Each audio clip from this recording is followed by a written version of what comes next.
as redonné vie à nos âmes perdues. C'est pourquoi en tout temps nous te célébrons. C'est pourquoi en tout temps nous te louons. C'est pourquoi en tout temps nous te glorifions. Le psalmiste dit, c'est ici la journée que l'Éternel a faite. Qu'elle soit pour nous un sujet d'allégresse et de joie. Alléluia! Alléluia! Qui veut retrouver l'allégresse du mariage ce soir? Il y en a qui vont me dire, ah, mais moi je ne l'ai même jamais connue cette allégresse-là. Qui veut rentrer dans l'allégresse du mariage ce soir? Alléluia! Lorsqu'on demande une chose à Dieu, lorsqu'on désire une chose et qu'on vient devant Dieu, il y a une chose que Dieu fait. Il vous donne une parole. Alléluia!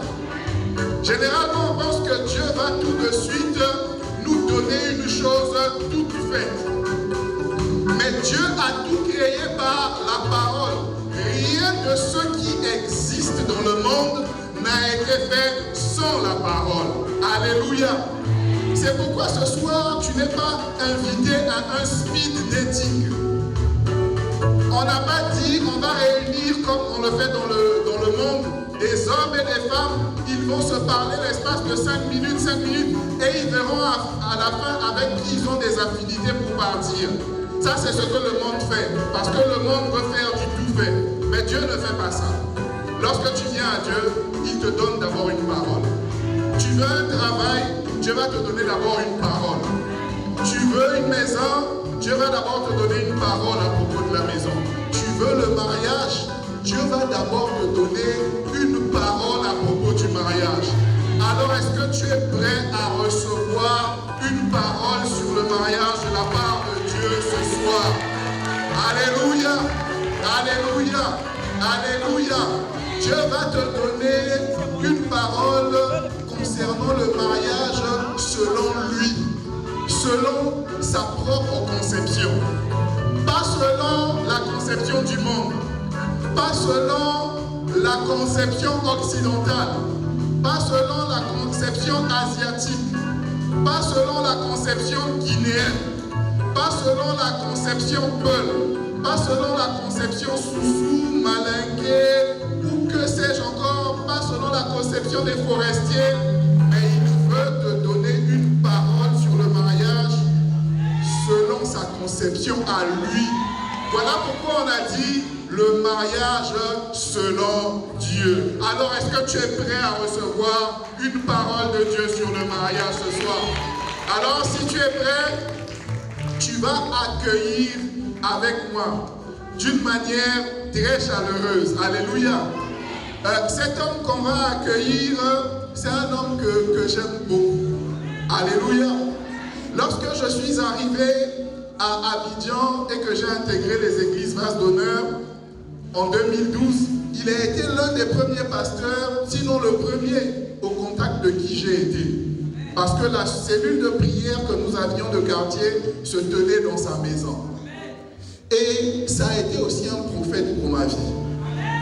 Parce que quand je lui ai dit, bon finalement, j'ai un peu tourné dans quelques pays, carrière internationale et tout, mais on dirait que je vais m'installer tranquille à Abidjan, et puis je vais peut-être monter une petite affaire, et puis voilà quoi. Il me dit, non, le genre de carrière que tu fais là, où tu vas de pays en pays, c'est bien pour le Seigneur. Tu es ici en formation. La prochaine fois que tu iras travailler dans un autre pays, tu seras en mission. Je dis, ah, pasteur Vaz, tu me dis quoi là? Moi, je veux rester à Abidjan et tout. Je vais m'installer tranquille. Je vais monter une petite affaire ici et puis c'est bon.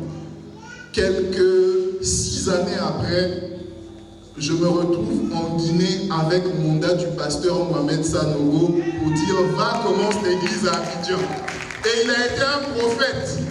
Il y a plus de 6 ans de cela, il a été un prophète. Pour moi, il y a 8 ans, hein, il a été un prophète. Alléluia.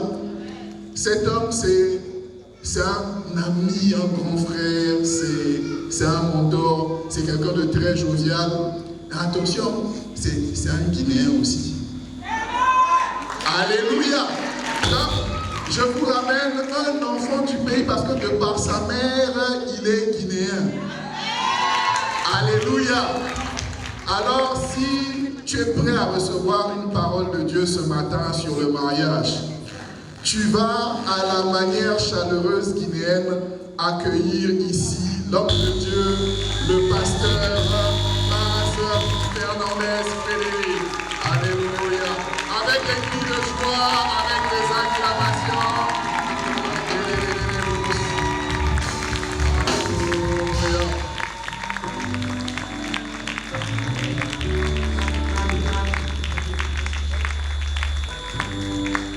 Alléluia. Alléluia. Alors, Alléluia signifie gloire à Dieu. Et si tu es d'accord que la gloire soit donnée à Dieu, tu vas dire...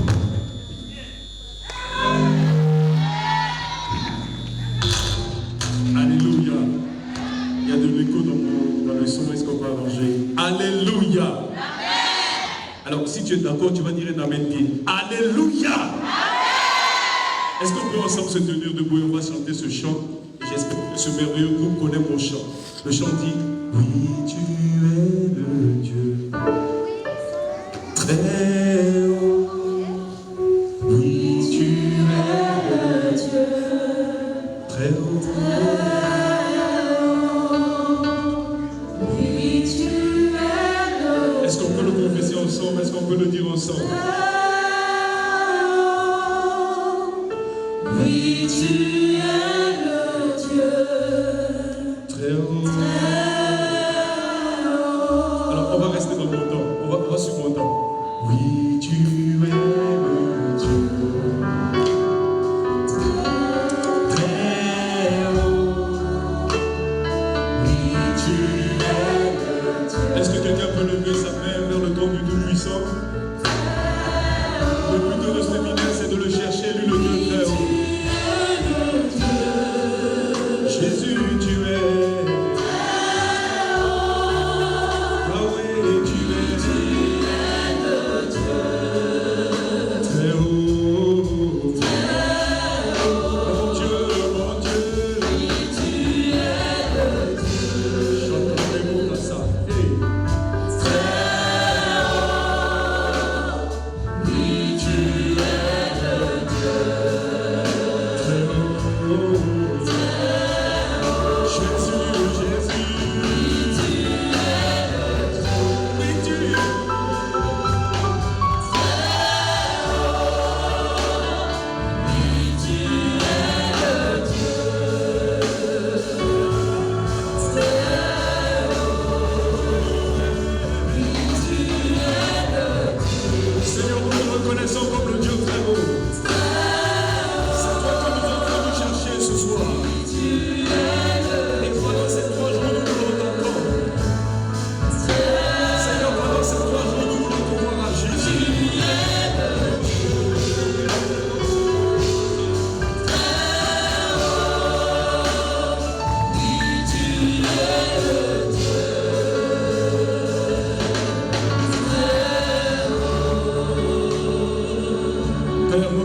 Encore une fois, nous te rendons grâce. Seigneur, voici 3 jours afin que tu parles à ton peuple. Parle et ton peuple soit construit. Parle et nos vies changeront. Ton serviteur le disait tout à l'heure. Tu as tout créé par la parole. Tout ce qui existe a été fait par parole. Et lorsque tu veux bénir, lorsque tu veux conduire quelqu'un au mariage, tu apportes une parole afin que cette parole soit sa guérison. Merci de changer nos mentalités durant ces 3 jours de séminaire. Merci pour ta puissance. Je m'attends à ce que les esprits de célibat partent.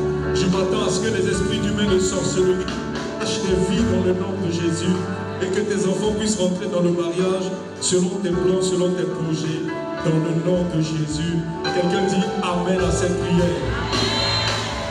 Qu'on a crié Alléluia. Hey! Alléluia. Hey!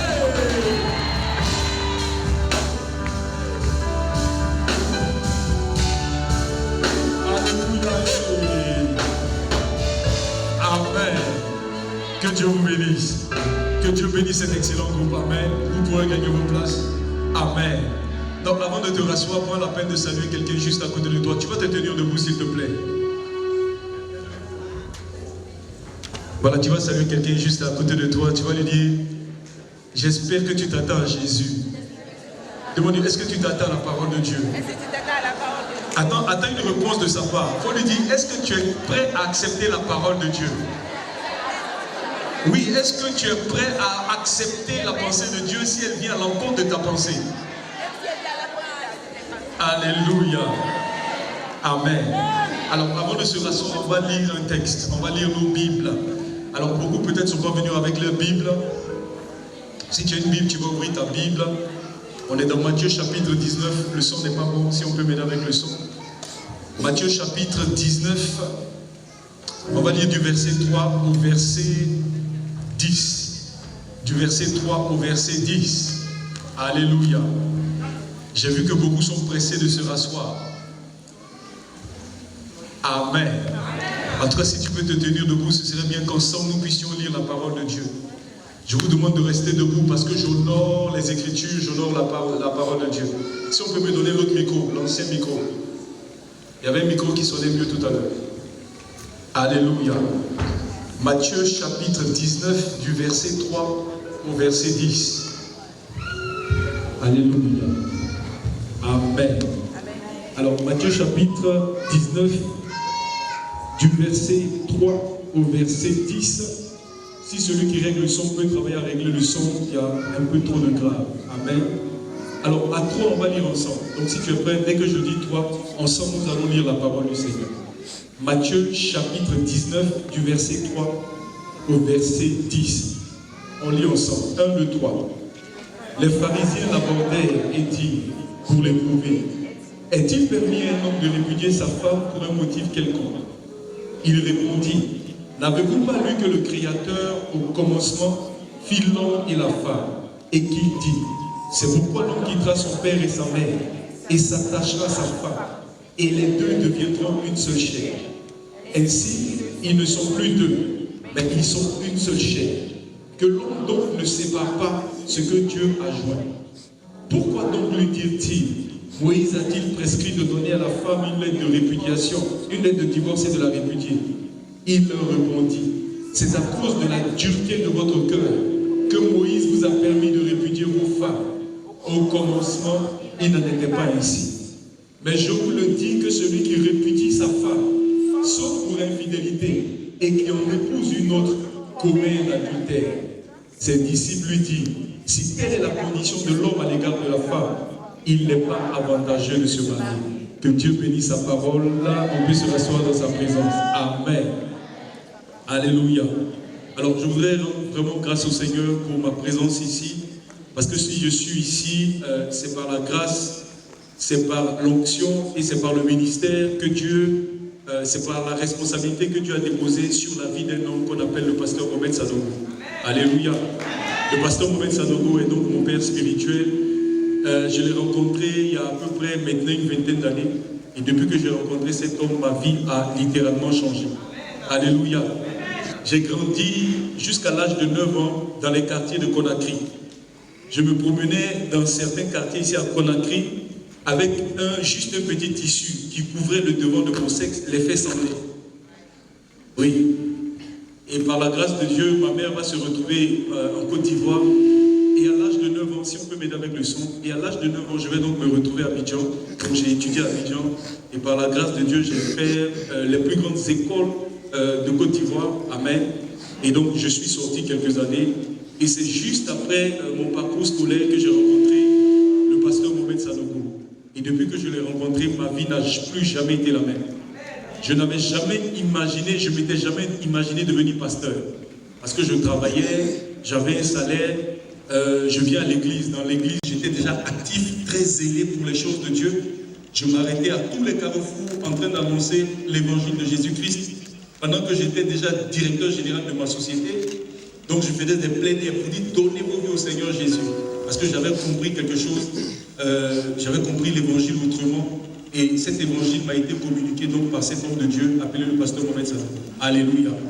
Et aujourd'hui, je fais le plus beau, le plus merveilleux des boulots au monde, le travail de pasteur. Il y a quelques années de cela, j'avais honte de dire que j'étais pasteur, parce que les pasteurs avaient une certaine image. je trouvais que les pasteurs, on avait des images des pasteurs et on n'avait pas envie de devenir pasteur. Mais finalement, j'ai compris que c'est moi qui n'avais rien compris. Amen. Aujourd'hui, je fais le meilleur boulot au monde, celui de servir un Dieu très grand. Frère, le travail de pasteur est le plus grand travail au monde. Lorsque Jésus vient sur la terre, il avait la possibilité de devenir médecin. Il pouvait devenir informaticien, il pouvait devenir DG. Il y avait tellement de choses qu'il pouvait faire. Mais il a décidé de devenir prédicateur de l'évangile de Jésus-Christ. Alléluia. Frère, c'est le meilleur boulot au monde. Alléluia. Amen. Et donc c'est dans ce contexte-là que je vais rencontrer le merveilleux pasteur que le Seigneur a donné, vous a donné, le pasteur Goué Braz. Est-ce qu'on peut acclamer le Seigneur pour lui? Alléluia. Alors quand je rencontre le pasteur, il y a effectivement vraiment très longtemps derrière, il était un grand patron. Quand on dit grand patron, c'était un grand patron. Donc dans son affaire de grand patron, pourquoi j'aime votre pasteur? Parce qu'il avait, lorsque je l'ai rencontré, il m'a dit non, lui il vient de rencontrer Jésus. Il a tout laissé tomber, il a démissionné. Est-ce que vous imaginez ça? Beaucoup d'entre nous ici pour Jésus, on ne peut pas démissionner. Lui, il a démissionné. Il dit maintenant, lui cherche Dieu, veut servir le Seigneur. Et il a fait je ne sais combien d'années. Pendant ce temps, il cherchait le Seigneur. Et puis, quand le Seigneur, quand lui, le pasteur a décidé de retrouver du travail, dès qu'il a déposé son CV, parce qu'il avait déjà un CV qui était lourd, 3 sociétés l'ont appelé en même temps. Il a fait le choix. Les 3 grosses multinationales, c'était ici à Conakry. Il a accepté de devenir. Aujourd'hui, lui aussi, il est en train de servir Jésus. Est-ce qu'on peut acclamer le Seigneur pour lui? Alléluia. Et je suis toujours béni de travailler et de parler avec des frères qui sont passionnés de Jésus, qui ont trouvé un chemin et qui se battent pour que les autres aussi trouvent ce chemin. Alléluia. Donc que Dieu bénisse son serviteur et je suis reconnaissant parce qu'après, je crois, 10 ans, il me permet de revenir en Côte d'Ivoire, à Conakry ici. Amen. Alors, mon souci n'est pas mal, mais je comprends un peu. Nous sommes pas là-bas. Nous m'a fallu d'Ondoloti. Amen. Voilà, que le nom du Seigneur soit béni. Amen. Alors je vais prier pour l'instant de la parole pour que le Seigneur nous parle. Seigneur, nous te bénissons, nous te rendons grâce encore une fois. Nous voulons que ce temps t'honore. Seigneur, je sais que je suis dans une nation où le mariage est un concept humain, mais je t'en supplie, apporte-nous ta pensée, donne-nous ta pensée, afin que, Seigneur Dieu, il y ait dans cette nation des modèles, des foyers qui vont être, Seigneur Dieu, la lumière pour d'autres foyers, dans le nom de Jésus. Que ta parole vienne avec force et puissance, et que des délivrances se fassent durant ce séminaire, au nom de Jésus. Quelqu'un dit Amen. Alors, j'ai la lourde responsabilité de vous parler du mariage selon Dieu. Alors, j'ai l'accent ivoirien, donc vous allez devoir faire des efforts pour me comprendre. Il se peut que, pendant que je serai en train de prêcher, que j'utilise des mots louchis. Donc, si j'utilise des mots louchis, il faut dire hé, pasteur. Dites avec moi, hé, pasteur. Donc, tu es prêt à cet exercice. Alléluia. Alors, si aussi tu entends une information que tu n'avais jamais entendue, tu as dit hé, pasteur. Parce que tu as été béni parce que la parole de Dieu dit. Alléluia. Alors nous avons lu tout à l'heure un merveilleux texte des Écritures. C'est un texte puissant.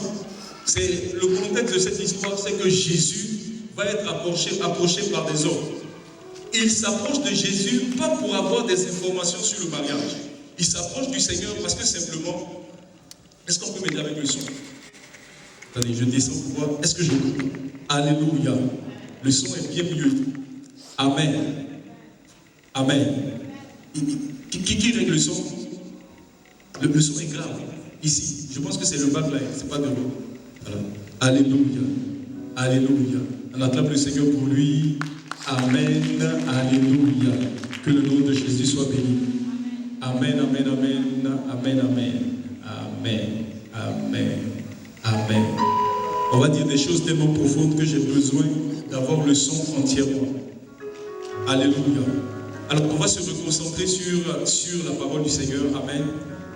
Amen. Continuez de régler, allez-y. Amen. Alléluia. Alléluia.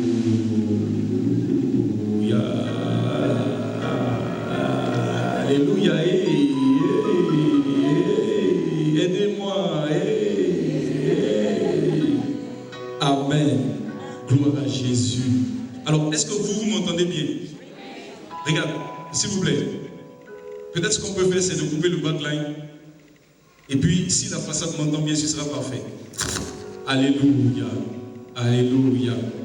Amen. Voilà, c'est beaucoup mieux. Alléluia. Est-ce que vous m'entendez bien? Amen. Alors, certainement qu'il y a des autorités dans cette salle. Il y a aussi des pasteurs qui viennent de d'autres communautés. Je voudrais vous honorer. Je voudrais bénir le Seigneur pour vos vies. Le son se gâte à nouveau. Le son se gâte à nouveau. Je vais prêcher la parole. Satan, tu es vaincu. Je prêcherai la parole du Seigneur au nom de Jésus. Amen. Voilà. Alors, on va se reconcentrer sur donc Matthieu chapitre 19. Des hommes s'approchent de Jésus et ils vont lui poser cette question-là. Ils vont lui poser une question que la plupart des gens qui se marient se posent à un moment donné lorsque les difficultés se présentent. Ils vont s'approcher de Jésus, pas pour connaître, pas pour apprendre, mais c'était simplement un piège qui tendait à Jésus. Parce qu'ils s'attendaient à ce que Jésus dise une chose. Le son se gâte à nouveau. Ils s'attendaient à ce que Jésus dise une chose qui allait leur donner l'opportunité de tuer le Seigneur. Amen. Donc on est donc au verset 3. Il est dit, les pharisiens l'abordèrent et dirent, pour l'éprouver, est-il permis à un homme de répudier sa femme pour un motif quelconque? Beaucoup d'entre nous, lorsque nous nous marions et que nous passons par des moments difficiles, il y a cette question qui nous vient. Alors, il y en a qui posent la question parce qu'ils voient la difficulté de divorcer. Mais vous avez certains pays et certaines nations où aujourd'hui divorcer est devenu quelque chose de tellement facile. Divorcer est devenu la chose la plus facile. On chasse rapidement nos conjoints, on se sépare dès qu'il y a le moins de problème. Donc Jésus, on pose la question à Jésus, est-ce qu'il existe un motif qui est valable? Est-ce qu'il existe une raison valable qui peut permettre à un homme de répudier sa femme? Est-ce qu'il existe une raison pour qu'une femme à un moment donné dise, je ne veux plus de cet homme, je veux passer à une autre histoire? Alléluia. Donc c'est une question, mon frère, que tu risques de poser dans ta vie, mais je t'en supplie, accepte la pensée de Dieu, acceptons la réponse de Dieu comme étant la volonté parfaite du Seigneur. Amen. Donc Jésus va répondre à partir du verset 4. Et je voudrais que tu puisses faire attention à ce texte. Il est affiché à l'écran. Tu vas mieux le comprendre si tu le lis avec moi. On est au verset 4.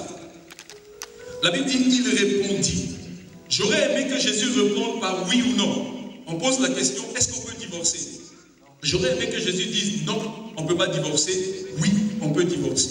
Mais regardez la réponse du Seigneur. Il dit, il répondit, n'avez-vous pas lu que le Créateur au commencement fit l'homme et la femme? Lorsqu'on pose la question à Jésus, est-ce qu'on peut divorcer? Qu'est-ce que Jésus fait? Jésus nous ramène à la lecture. Il dit, n'avez-vous pas lu? N'avez-vous pas lu? Et il nous ramène à qui? À quelqu'un qu'on appelle le Créateur. N'avez-vous pas lu que le Créateur? Donc si tu veux savoir si on peut divorcer ou pas, mon ami, quelle que soit la question que tu te poses concernant le mariage, il faut que le son était bon tout à l'heure. Il faut donc que tu reviennes vers le Créateur. Alléluia. Il dit, n'avez-vous pas lu que le Créateur? Parce que si tu ne te réfères pas au Créateur, mon cher, tu ne vas pas avoir le mariage selon le cœur de Dieu, tu vas avoir le mariage que les hommes ont fabriqué et qui sont en train de pratiquer aujourd'hui. Le mariage que tu vois en Guinée n'est pas le mariage selon Dieu. Bon, il y en a qui vivent le mariage selon Dieu. Mais je vous assure, ceux qui sont des modèles, ce n'est pas le modèle selon Dieu.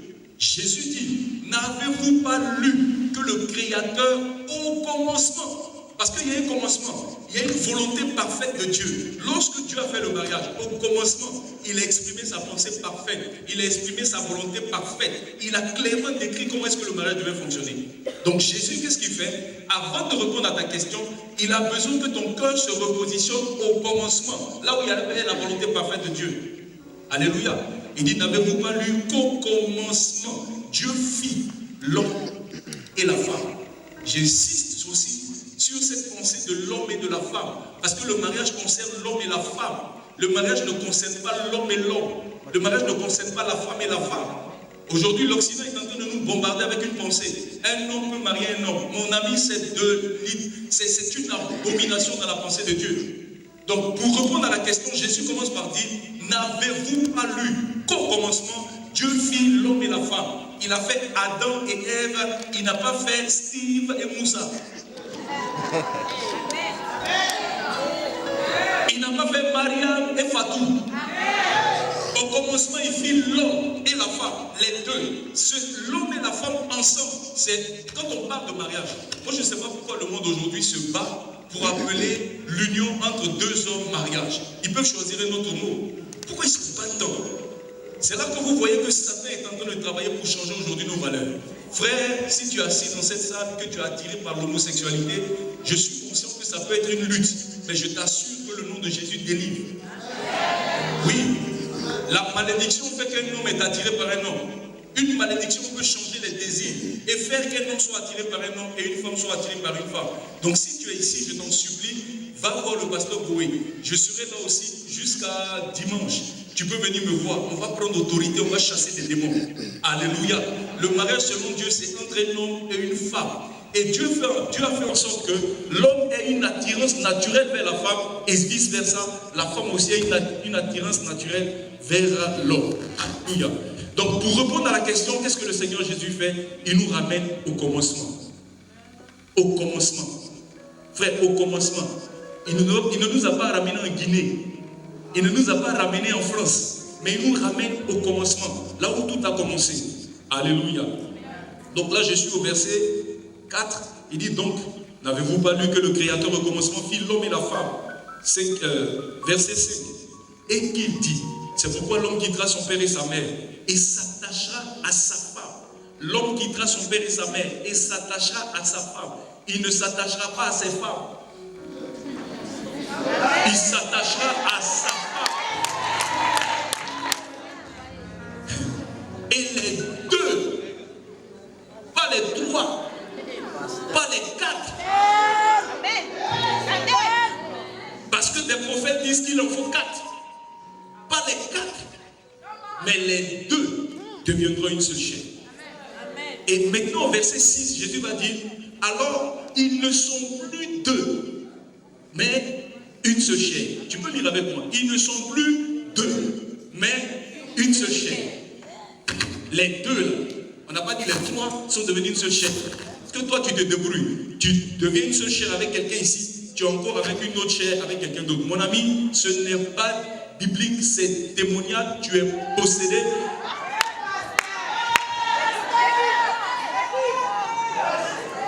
Alléluia. J'ai pas envie que quelqu'un me frappe ici. Donc je suis maintenant au verset 6, regardez ce que le Seigneur dit. Il dit, mais ils ne sont plus deux, mais ils sont une seule chair. Et Jésus maintenant répond à la question. Il dit que l'homme donc ne sépare pas ce que Dieu a joint. Frère, cette histoire de mariage, c'est une affaire de fusion. Un homme et une femme qui fusionnent ensemble.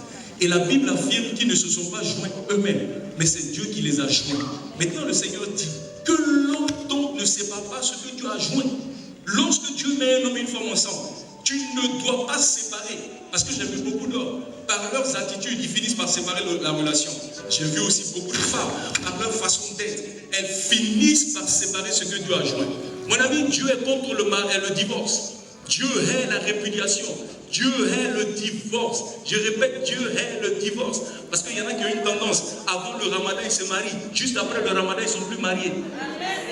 Ils ne sont plus mariés pourquoi? Pourquoi il veut se marier? Il veut se marier parce que simplement, pendant le ramadan, il n'a pas envie de rester seul. Il a besoin de quelqu'un qui peut faire la cuisine. Il a besoin de quelqu'un qui va lui gratter le dos.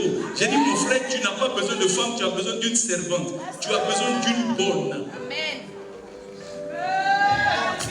Alléluia. Au verset 7, je continue de lire. Il dit, pourquoi donc lui dit-il, Moïse a-t-il prescrit à la femme a-t-il prescrit de donner à la femme une lettre de divorce et de la répudier? Faites attention à ce qui est dit là. Quand Jésus dit aux Juifs, vous n'avez pas le droit de divorcer, les Juifs vont dire attention. Nous, on a quelqu'un qui représente l'autorité, qu'on appelle Moïse. C'est le grand prophète, c'est le prophète des prophètes. Tout le monde a vu, que ce soit dans la religion des cousins ou dans notre religion, nous tous, on a établi Moïse. Tu sais qui est le cousin, non? Amen. Voilà. Donc, dans la religion des cousins, comme dans notre religion, on a défini, on a déterminé Moïse comme étant celui qui a reçu la loi. Il est le prophète des prophètes, il est le prophète tout-puissant. Et Moïse, donc, a dit aux Juifs, si tu veux répudier une femme, prends le temps de t'asseoir, réfléchis et écris un courrier, fais une lettre et dis dans la lettre ce que tu lui reproches. Alors, je rappelle qu'à l'époque de Moïse, c'était une solution que Moïse avait apportée parce que beaucoup d'hommes chassaient leurs femmes sans raison. Ils se séparaient de leur femme sans explication. Alléluia. Donc ce qu'il avait demandé, c'est que les hommes s'assoient et qu'ils prennent le temps d'écrire. Pour ce que je sais de l'histoire, c'est que la plupart des gens qui ont quand même appliqué ce que Moïse a dit, en s'asseyant et en voulant écrire, ils finissaient par comprendre qu'en fait, ils n'avaient rien contre leur femme. Et ça dissuadait plusieurs. Alléluia. Donc la loi qu'a proposée Moïse n'était pas aussi mauvaise que ça. Là maintenant, je suis au verset 8. Au verset 8, Jésus va leur répondre. Il dit, c'est à cause de la dureté de votre cœur que Moïse vous a permis de répudier vos femmes. Sinon, au commencement, il n'en était pas ainsi. Là encore, qu'est-ce que Jésus fait? Il nous ramène au commencement. Là où se trouvait la volonté parfaite de Dieu quand il parlait de mariage.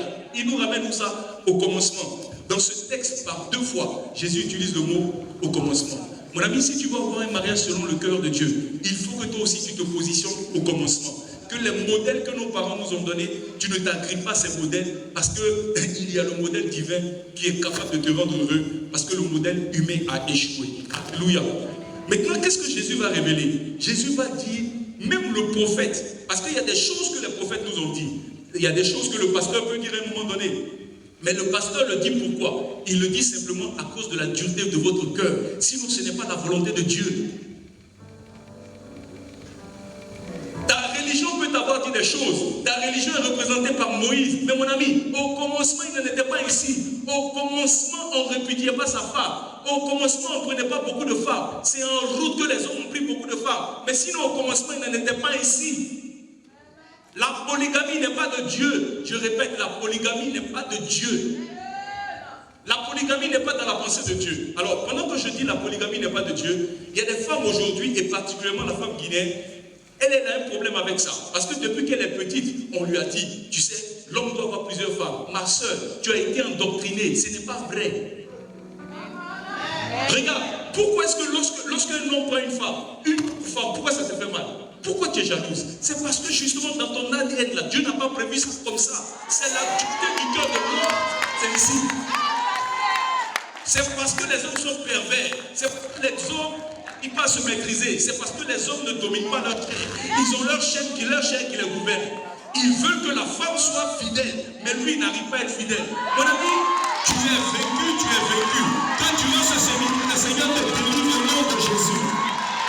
Que les chaînes qui te tiennent captif, roi de Gipon, que cette puissance en toi soit brisée au nom de Jésus. Frère, je suis jeune, mais ce que je prêche, ce n'est pas de la théorie. Je suis marié depuis 18 ans. J'ai enceinté ma femme 5 fois. Elle m'a donné 5 beaux enfants. Le pasteur pouvait les connaître. Mes enfants sont canons comme le canon de Yaoundé. Là, je viens de parler du douchine qui était censé dire, ah, pasteur. Alléluia.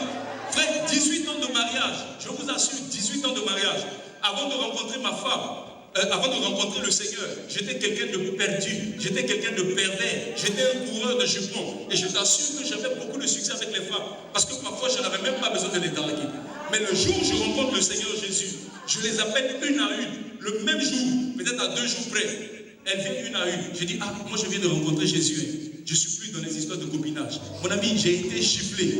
On a craché sur moi. Mais ce jour-là, parce que j'avais rencontré le Seigneur Jésus, les choses anciennes étaient passées. Voici, tout était devenu nouveau. Je me suis séparé de toutes. Mon ami, j'ai fait 1 an et demi de chasteté. Tu connais la chasteté? Moi qui ne pouvais pas rester 1 jour sans avoir de rapport sexuel. J'ai fait 1 an et demi. Je marche avec la fille. Tout ce qu'on pouvait faire, c'est mettre dans la main comme ça. Mais je ne peux pas mettre ma tête sur son épaule. Je ne peux rien faire. Dans le mariage, le soir de notre mariage, que j'ai pu prendre ces 2 mains. Et ensemble, on a pu dire, Seigneur, avant, on ne te connaissait pas. Mais depuis le temps qu'on t'a connu, voici, tu nous as permis de nous préserver. Gloire à ton nom. Mon ami, 18 ans de mariage, je n'ai jamais trompé ma femme. Je ne suis pas en train de faire mon atalakou. Alors, Aïkoum, quand on dit atalakou, je ne suis pas en train de faire mon malin.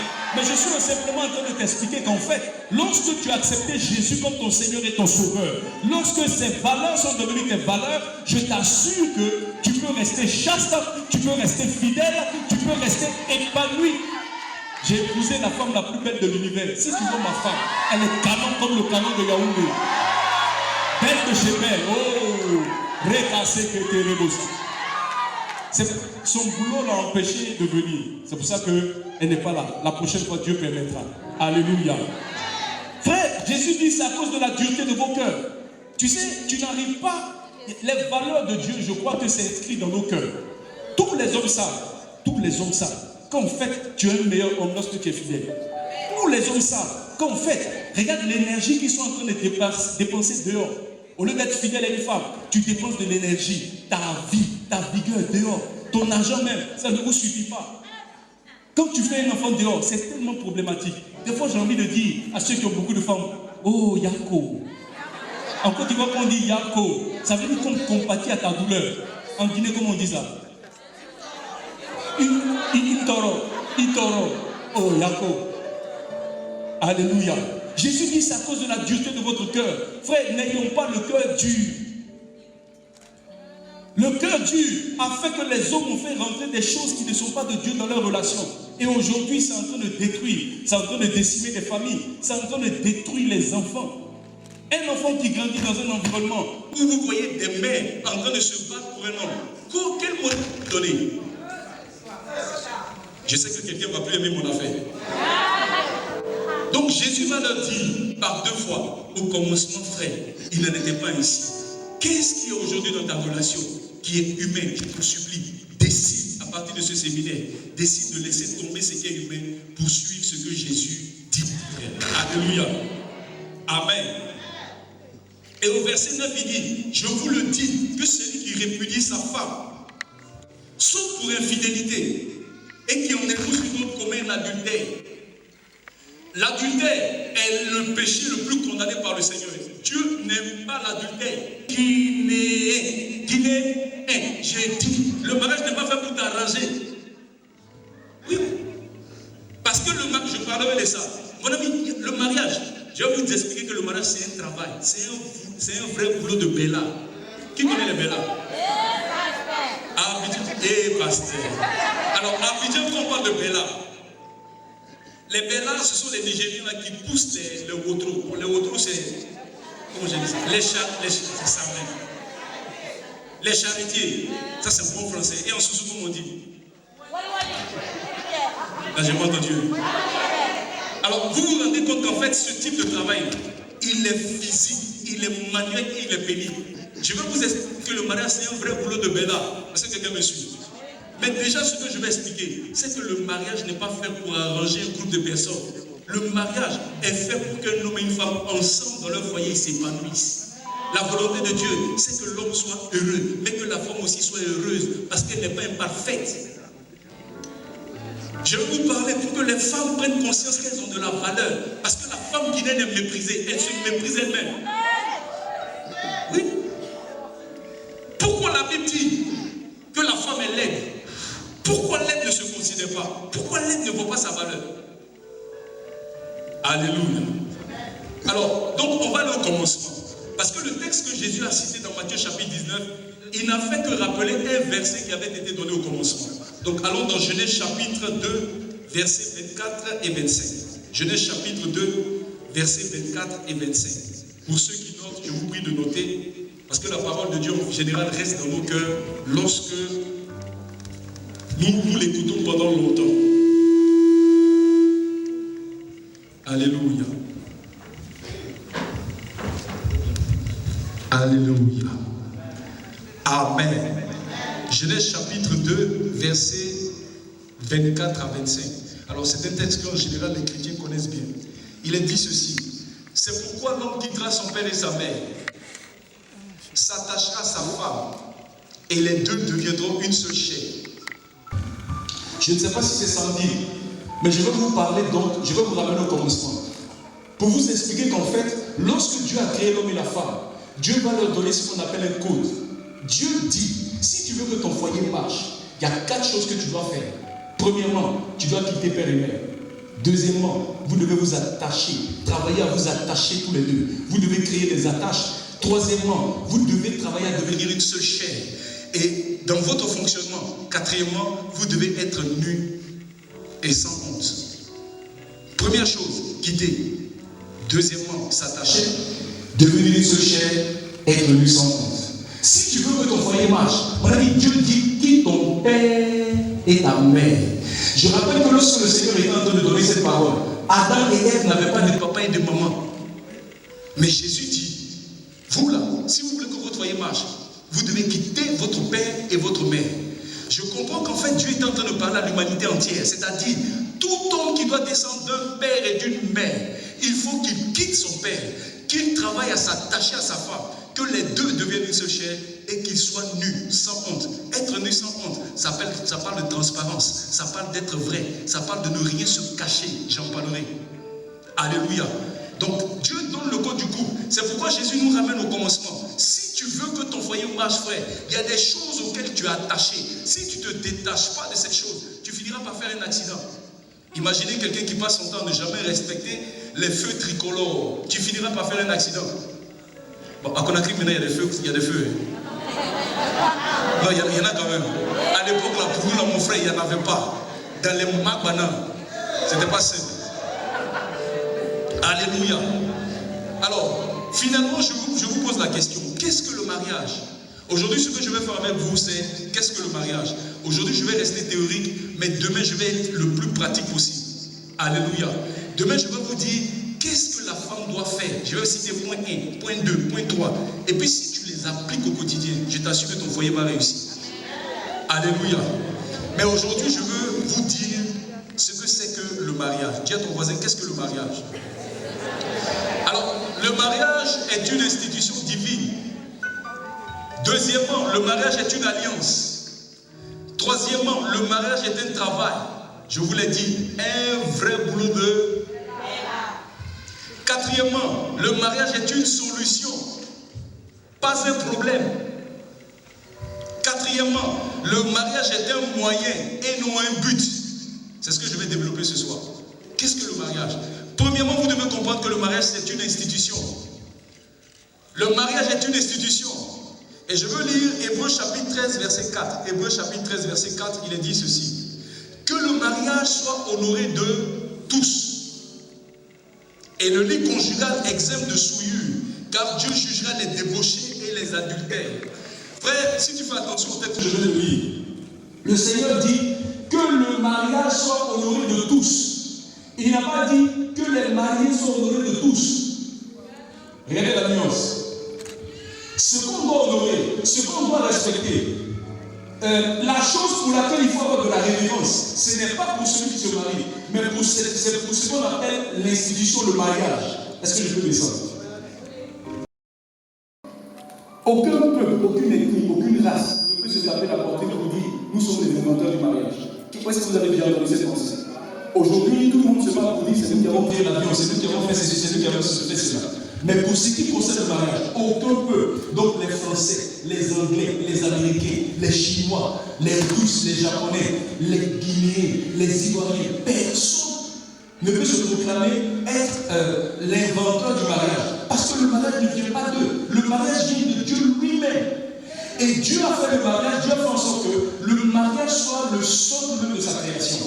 Tout est parti d'une famille. Un homme et une femme ensemble qui finissent par avoir un enfant. Et en fait, la vie de Dieu continue par ce mécanisme. Le mariage est une institution. Alors, pour que tu comprennes mieux, en Guinée, vous avez ce qu'on appelle l'institution de la République. Donc, la présidence de la République est une institution. La primature est une institution. Quand vous prenez l'Assemblée nationale aussi est une institution. L'institution est toujours beaucoup plus importante que ceux qui incarnent l'institution. L'institution doit être protégée. L'institution n'a pas besoin de savoir quand le président dit sa femme, ça ne va pas. Lorsqu'on représente l'institution, quand on se présente devant le peuple, on se présente bien. Parce que les problèmes doivent être réglés en cachette. Les problèmes ne doivent pas être mis à nu. Est-ce que quelqu'un me suit? Le mariage est une institution divine. Celui qui se marie, donc lorsqu'un homme prend une femme et les deux décident de fonder une famille, ils sont les représentants d'une institution. Ils ne sont pas simplement rentrés dans le mariage pour faire le malin. Parce que beaucoup aujourd'hui, quand ils se marient, oh, rappelez-moi maintenant madame, oh, je suis madame Diawara, madame Traoré. Donc, quand tu les appelles même par leur nom, tu dis Fatou, ça va? Pourquoi tu m'appelles Fatou? Tu sais pas que je suis marié, tu sais pas que je suis. Et puis tu vois, tu es dans. Mon ami, le but du mariage, ce n'est pas ton nom. Le Seigneur dit que le mariage soit honoré de tous. Il n'a pas dit que les mariés, parce que les mariés sont pas importants. Les mariés doivent plutôt comprendre que lorsqu'ils se marient, ils ont la responsabilité de montrer au monde que ce que Dieu a créé là, cette institution-là, qu'elle marche. Beaucoup de chrétiens n'ont pas compris que lorsqu'ils se marient, ils sont des représentants d'une institution. Frère, le jour où ma femme et moi nous avons compris ça, en 18 ans de mariage, on a décidé d'être un modèle pour cette génération. On est conscient qu'en fait, si notre mariage marche, ça veut dire que c'est le nom de Jésus qui est élevé. Le mariage est une institution. Tu dois protéger l'institution.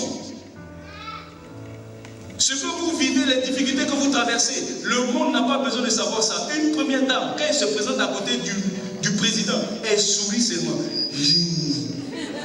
Souris avec moi. Oui. En fait, tu n'es pas encore marié, mais je suis en train de t'amener où? Je veux te faire comprendre que le jour où tu vas te marier, ton mari et toi, vous devez comprendre qu'en fait, vous êtes représentant d'une institution, pas des hommes, mais de l'institution divine. Et cette institution, vous devez la protéger. Vous devez donner le bon exemple. Vous devez vous battre en sorte que cette institution-là. Pourquoi aujourd'hui les gens nous proposent l'homosexualité? C'est parce que le mariage n'est pas une... En fait, il n'y a pas de personne qui donne envie de se marier. Les gens voient tellement de problèmes dans les mariages qu'ils ont l'impression que si un homme se marie avec un homme, ça va éviter certains problèmes. Mon ami, ce n'est pas vrai. Parce que j'ai vu aussi 2 hommes mariés. Ils ont les mêmes problèmes. Après, pas bizarre. Et puis je ne comprends pas pourquoi quand 2 hommes se marient, même une est obligée, elle est obligée de faire comme si les femmes. Oui. Vous êtes 2 hommes, soyez 2 hommes et puis soyez des hommes. Alléluia. Première chose que vous devez comprendre, frère, le mariage est une institution divine. Lorsque Dieu fait la grâce, la Bible dit qu'il a pris la main de Ève et puis il l'a conduit. Et puis ils étaient désormais mariés, il a déclaré sur eux. Il dit, le texte que j'ai lu tout à l'heure, j'ai oublié. Oui, Genèse 24. Il dit, c'est pourquoi l'homme quittera son père et sa mère, s'attachera à sa femme, et les deux deviendront une seule chair. Tu vas avoir un mariage selon Dieu. Il faut que tu aies la compréhension qu'en fait, le mariage, c'est une institution divine. Vous êtes tous les deux représentants de Dieu. À Abidjan, nous avons un groupe de frères, et j'encourage beaucoup à le faire. Nous avons un groupe de frères. On a décidé que nos couples vont tenir. On a décidé que nos foyers vont réussir. Donc on peut se retrouver, on fait des fêtes chez moi. Demain ce sera chez quelqu'un d'autre. On se retrouve en couple, on fait des choses qui édifient le couple. On se partage des enseignements. Et ça fait qu'en 18 ans, nos couples sont forts. On a mis 18 ans sans tromper sa femme. Dis à quelqu'un, c'est possible. Alléluia. La deuxième chose que vous devez comprendre concernant le mariage est une alliance. Première chose, le mariage est une institution. Deuxièmement, le mariage est une alliance. Le mariage est une alliance. Le mariage est une alliance. Alors, je mets l'alliance en opposition avec le contrat. Beaucoup de gens se sont mariés, mais ils fonctionnent dans un mariage contrat. Tu travailles dans une entreprise. Si tu n'as pas travaillé durant un mois, on ne te paye pas à la fin du mois. Ça, c'est le contrat. C'est parce que j'ai fait un certain nombre de choses qu'on me répond, qu'on me rémunère en fonction. Le mariage n'est pas un mariage contrat. Le mariage est un mariage alliance. On va lire un texte. Voilà, on peut aller la com s'il vous plaît. Je vais lire Ecclésiaste chapitre 4 verset 12. Je reviendrai sur ce texte aussi demain. Regardez ce qui est dit. Il dit, si quelqu'un est plus fort qu'un seul, les deux peuvent lui résister. Et la corde à 3 fils ne se rompt pas facilement. Faisons attention à ce texte. Dieu dit quoi? Si quelqu'un est plus fort qu'un seul, ça veut dire, si je suis en train de me battre avec quelqu'un, si la personne me domine, ou si vous voulez on lutte, mais on a à peu près la même force, dès l'instant où quelqu'un s'associe à moi, on est beaucoup plus fort.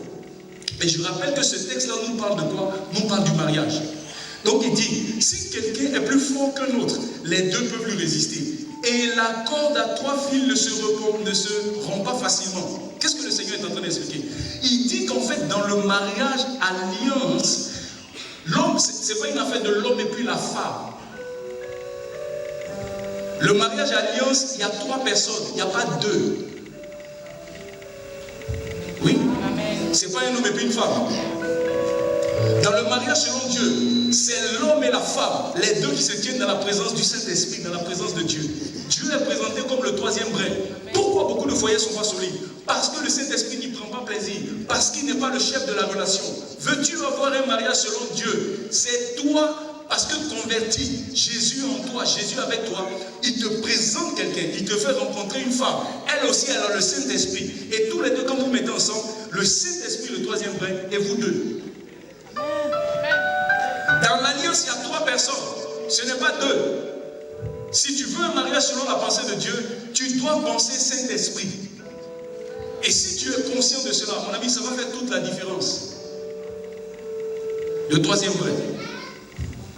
Alors, dans l'alliance, si vous fonctionnez dans l'alliance, vous allez voir que monsieur et madame seront dans les conflits.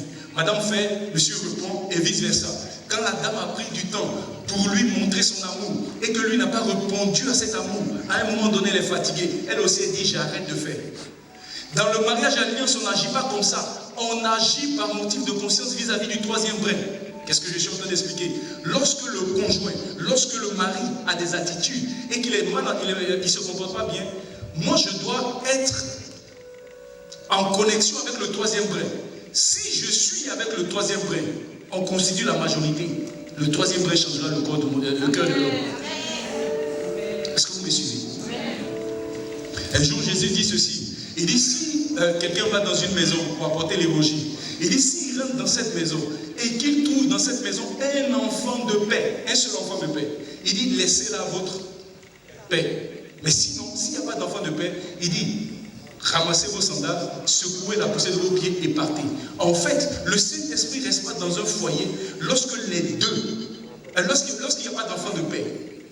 Le Saint-Esprit a juste besoin d'un enfant de paix. Ça veut dire, lorsqu'il y a un conflit entre un homme et une femme, lorsque le Saint-Esprit vient régler, il a besoin qu'un des conjoints soit de son côté. Lui, le troisième point. Une fois que tu es de son côté, frère, il finira par résoudre tes problèmes. Mais ce qui se passe, c'est que lorsque le Saint-Esprit descend dans des foyers, monsieur a un coup de poing, madame a les plus grandes insultes de Conakry. Ils ne sont pas des enfants de paix. Et le Saint-Esprit finit pas par rester dans ce foyer. Le mariage est une alliance qui est constituée par 3 personnes. Et donc, on n'agit pas... souvent, ton conjoint peut être dans la boue. Vous voyez cette image? J'ai mon conjoint, il est dans la boue, il est en train de m'insulter. Ce qu'il veut, c'est que moi aussi, je plonge dans la boue là pour qu'on se batte. Celui qui a le Saint-Esprit, mon ami, il refuse de plonger.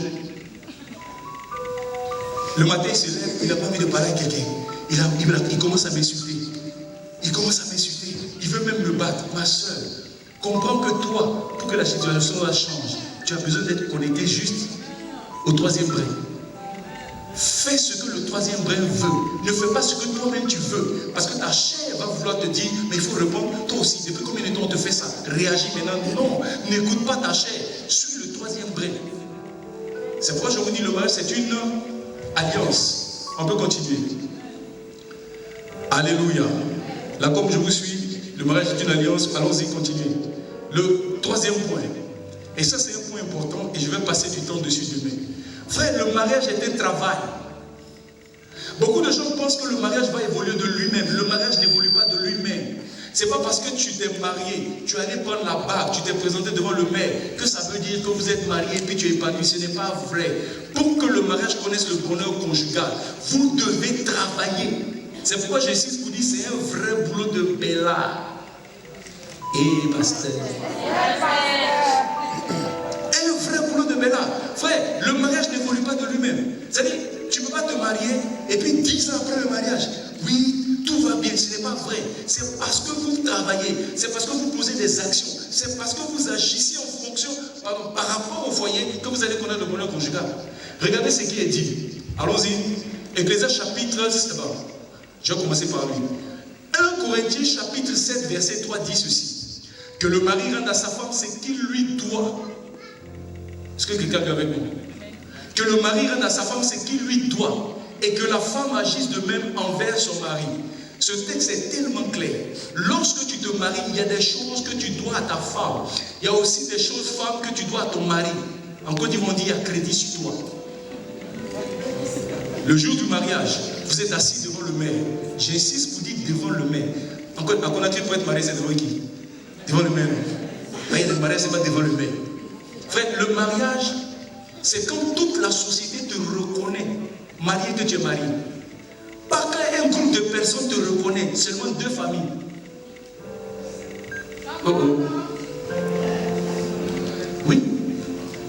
La plupart des gens qui ont fait des dots, le jour ils n'ont plus envie l'un de l'autre. On sait ce qui se passe.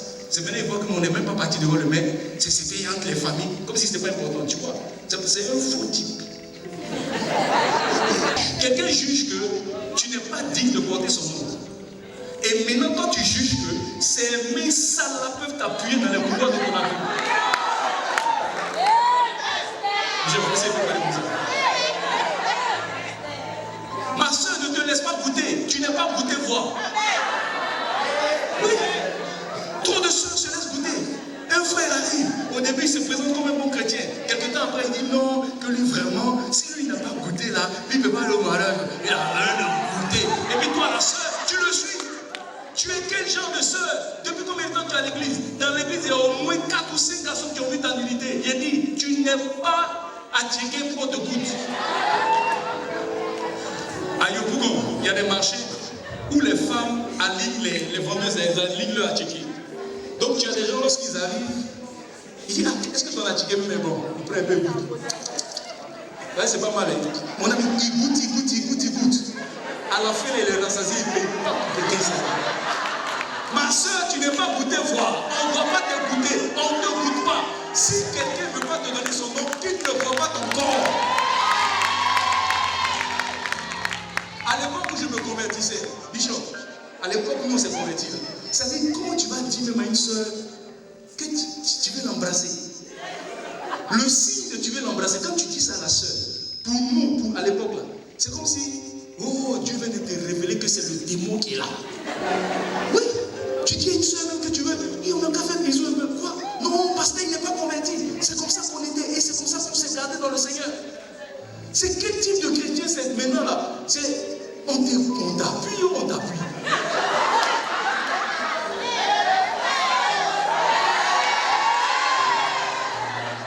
Non, je vous dis, je suis pasteur depuis un moment. J'ai vu dans l'église des gens, c'était la volonté de Dieu. C'était la volonté de Dieu qui se marie.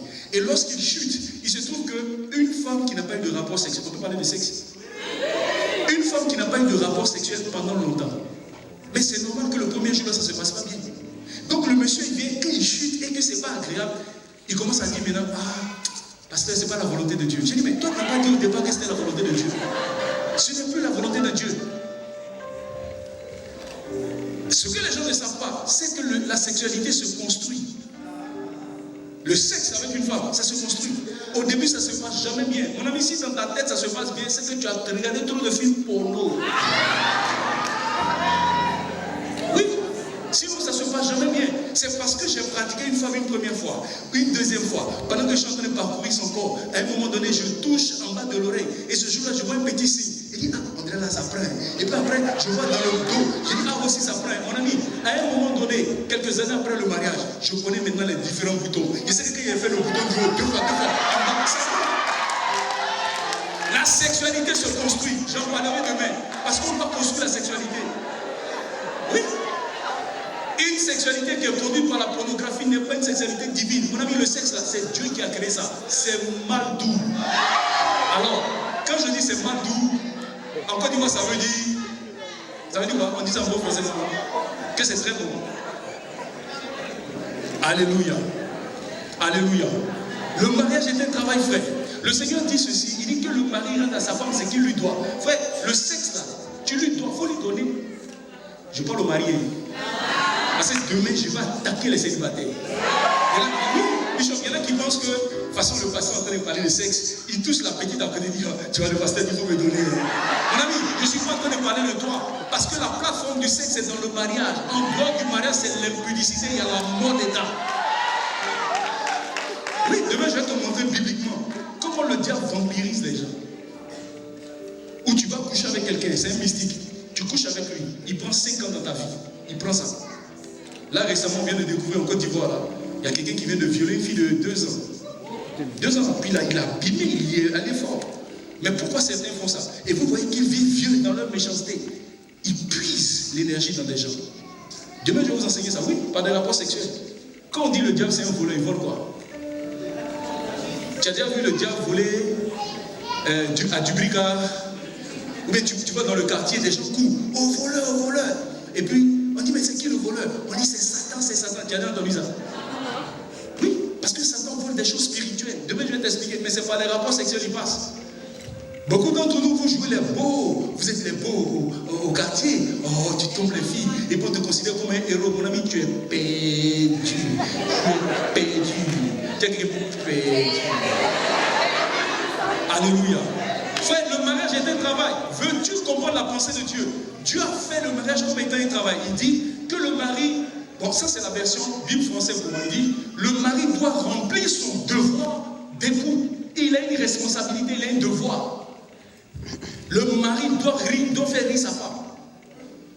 Oui. La femme n'est pas faite pour préparer ton rire. Le mari doit remplir son devoir d'époux envers sa femme. Et la femme de même doit. Il utilise le mot devoir. Le mariage est un travail. Et c'est un vrai boulot de... Et pasteur. Alléluia. Je vais lire encore un autre texte. Regardez, allons-y, l'accord. Le mariage, il dit voilà, j'aime beaucoup ce texte. Demain je commencerai par ce texte. Il dit, deux valent mieux qu'un. Ça veut dire, lorsqu'un homme et une femme décident de se marier, en général, avant que l'homme ne rencontre la femme, mon ami, il avait déjà ses capacités, il avait son potentiel, il avait tout ce que Dieu avait déposé, il a ça. L'homme arrive à vivre sans la femme. Vous êtes d'accord avec moi? La femme aussi vit sans l'homme. Mais quand le Seigneur dit, lorsque les deux décident de se mettre ensemble, il dit deux valent mieux qu'un. Ça veut dire que lorsque Dieu te met avec un homme, il décide d'augmenter votre valeur. Vous avez plus de valeur qu'avant. Deux valent mieux qu'un. Parce qu'ils ont plus de valeur que ceux. Maintenant, pourquoi ils ont plus de valeur? Pourquoi ils valent mieux? Il dit deux valent mieux qu'un. Parce qu'ils retirent un bon salaire de leur travail. Je rappelle que c'est à la fin de ce texte, il parle du troisième brin. Donc ce texte est en train de nous parler du mariage. Il dit, deux valent mieux qu'un. Donc si les deux décident de travailler, Dieu promet un salaire. Si les deux décident de travailler dans leur mariage, il y a un salaire qu'on appelle bonheur conjugal, qu'on appelle joie conjugale, qu'ils auront. Mais s'ils ne travaillent pas, ils ne l'auront pas.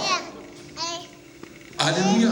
Frère, le mariage c'est un vrai boulot de Béla. Et quand j'ai compris ça, demain je vais vous montrer que la femme a besoin d'être écoutée. Parce que la femme bavarde beaucoup. Oui, frère, femme bavarde. Je suis marié depuis 18 ans, je sais de quoi je parle.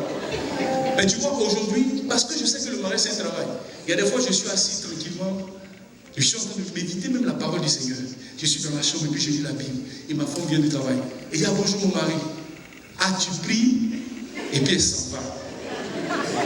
Bishop, la question, as-tu pris là? Je sais que la femme va venir poser. Donc moi seul, moi-même, je dis, Seigneur, on dirait le travail commence. Je ferme ma Bible et puis je l'écoute. Je vous assure, si tu n'es pas prêt à écouter une femme, il est bon que tu sois seul. Tu n'as pas besoin de mariage. Le mariage était un vrai boulot de Béla. Ça va te demander de faire des efforts, des choses que tu n'aimes pas, tu seras obligé de supporter. Si tu ne veux pas supporter, il est bon que tu sois seul. Tu vas te marier. Marier, c'est pas obligé. Alléluia. Donc ça c'est la troisième chose. Et demain je vais particulièrement vous donner qu'est-ce que l'homme doit faire. 5 choses que l'homme doit faire, 5 autres choses que la femme aussi doit faire. Si vous mettez en pratique, je vous assure que votre couple va être épargné. Alléluia. Hey, mon temps est fini, il n'est même pas fini. Je vais finir les 2 points là. 10 minutes.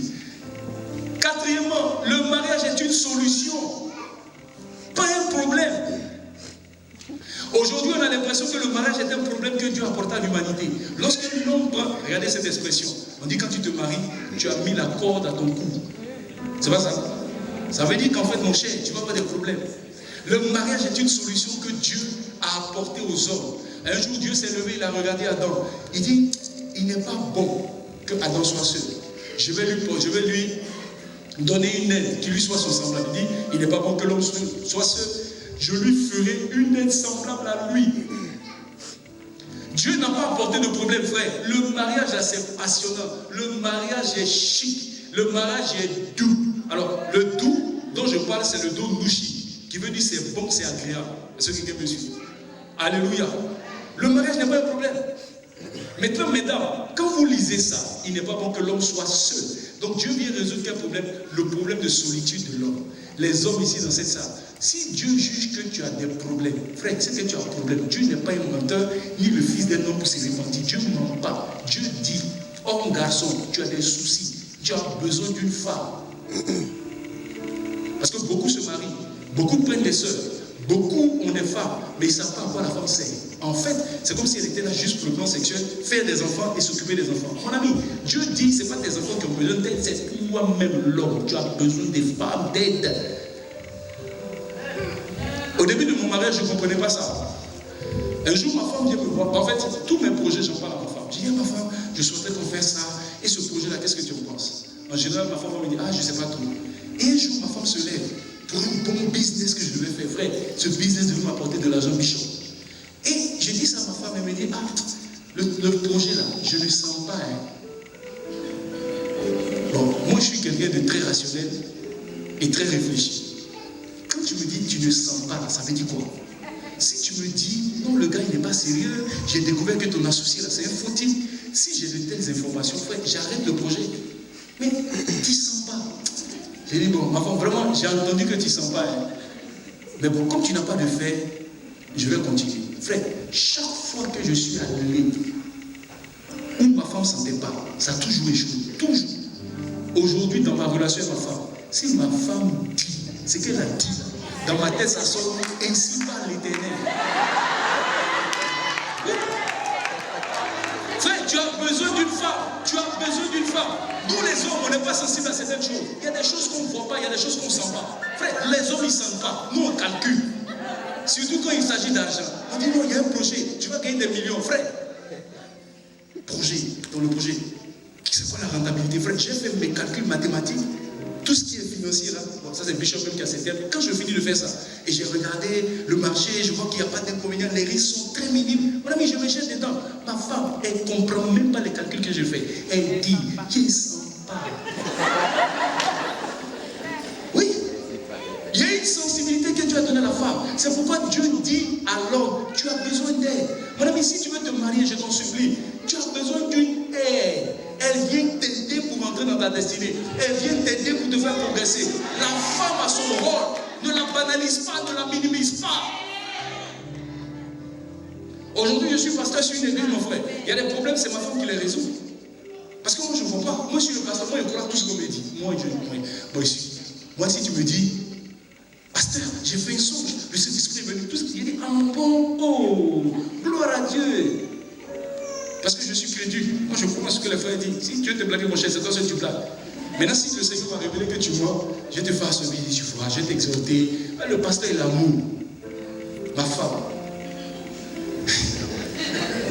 Et puis, vous êtes, ma femme, elle ne critique pas les gens, et ma femme ne fait pas ça. Elle est convertie de chez convertie. Mais ma femme a dit, ah, là, il y a ce qui n'a pas de problème. Elle ne peut pas dire ce que la personne a. Mais quand il dit, lui, il n'a pas de problème, oh, cher, actuellement, il a trouvé le problème là. Pourquoi? Parce qu'en fait, j'ai fini par comprendre le rôle de la femme auprès de l'homme. Pourquoi tu échoues dans tes projets? Parce qu'en fait, Dieu t'a mis là une aide, mais tu ne la consultes pas, tu ne viens avec elle. Tu ne peux pas venir prendre n'importe quel type de femme. Tu ne peux pas prendre n'importe quelle femme pour dire que ce sera ta femme. Mon cher, il faut regarder. Est-ce que quelqu'un me suit? Le dernier point, c'est le mariage est un moyen et non un but. Est un moyen. Le mariage n'est pas le but de la vie. J'ai vu beaucoup de chrétiens. Tous, quand on leur demande, qu'est-ce que tu veux devenir dans la vie? Je veux me marier. Frère, le mariage n'est pas un but. Le mariage n'est pas une finalité. Mais le mariage vient pour atteindre le but. Chacun d'entre nous ici a été créé pour un but. Frère, le sais-tu? Pourquoi tu vis? Beaucoup savent pas. Tu as été créé pour un but, mais le sais-tu? Ou bien pour toi la vie, c'est payer les factures chaque fin du mois. Ce n'est pas ça la vie. Tout ce que Dieu crée, Dieu le fait pour un but. Tu peux afficher le passage. Tout, la Bible dit tout. Tout ce que Dieu fait, Dieu le fait pour un but. Beaucoup de gens meurent sans avoir atteint le but de leur vie. Frère, pourquoi tu as été créé? Pourquoi tu existes? Ou bien tu considères toi-même que tu ne seras rien. La plupart des gens qui poursuivent le mariage comme but, c'est des gens qui ne savent pas, mais en fait, à quoi ils servent. Pour eux, Dieu les a créés. Tout ce qu'il leur reste à faire, qu'ils vieillissent et puis vont mourir. Ce n'est pas ça la vie. La vie, ce n'est pas payer les factures. Chacun d'entre nous ici a un appel.